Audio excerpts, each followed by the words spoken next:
Actually, kung ano naging temptation, dili pag siya buwan sa una, o pag siya ma-develop ba as in beach resort. Sa una, normal lang gina siya nga kapangpang, na dagat, na shoreline. Pero medyo, di man siya yung fully develop, at least na-develop siya, gamay. Itangkilin po sa mga tao. Medyo income generated na siya ba sa barangay at sa mga association. Muna siya iba. Ang background ginanan, wala lang yun. Normal, as in normal lang yun siya nga pang dira, naibig, naiban, gamay na data. Ay data pa na shoreline. Huwag siya yung ma-develop sa una ba? As in, huwag yun yung background lang. So, wala meaning, wala. Kung asa gikuha ng meaning ng temptation. Diretso lang ang gingan lang ng temptation. Dugay na kaayo. Long time ago. Anong naka-unique or special sa temptation? Unique? Fine gun, sand. Same as Santa Fe. Hindi siya yung unique yun as i-compare mo sa Santa Fe Beach Resort. Fine sand lang siya niya. Yung mga small cottages. Naikataw. Mo siguro na yung makasulti na itong unique. Kay mostly diri way mga ingana, way mga kataw. Muadto kag mga beach resort sa Santa Fe. Naka-unique lang siguro sa temptation. But kuan sa mga dagat, sa baybayon, same lang, fine sand, white sand. Siguro mo lang yun yung naka-diferensya, unique na nami tipid, nami kuan, kataw. Naman, nang bisita mo sa Financially, barato siya.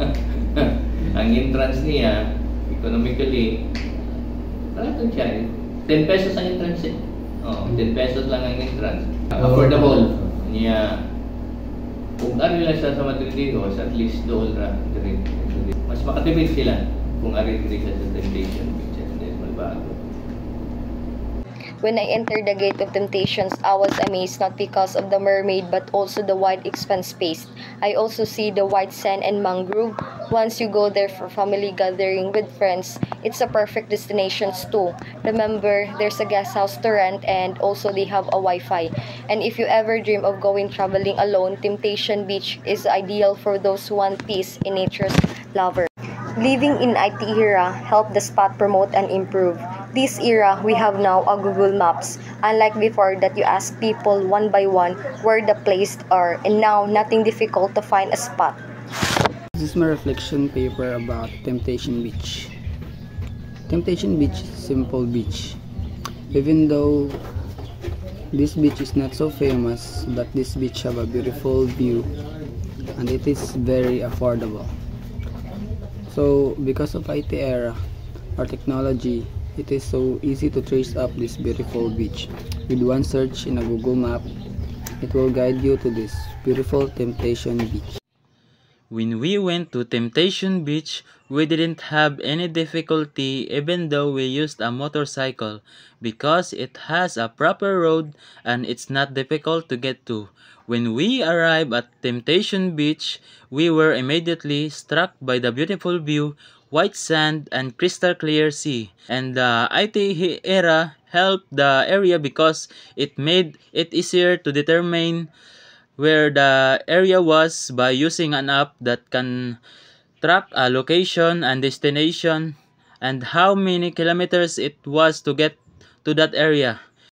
So my reflections about Temptation Beach was a nice experience because the place was a perfectly to visit who wants a peaceful and quiet surrounding for relaxations and exploration. So inside the beach you can see a lot of things to do like activities and do pictures. When going low tide you can see the shoreline and the perfect spot for that beach. So because we're living now in the IT era, it helped us to promote and improve the locations we visit like this day.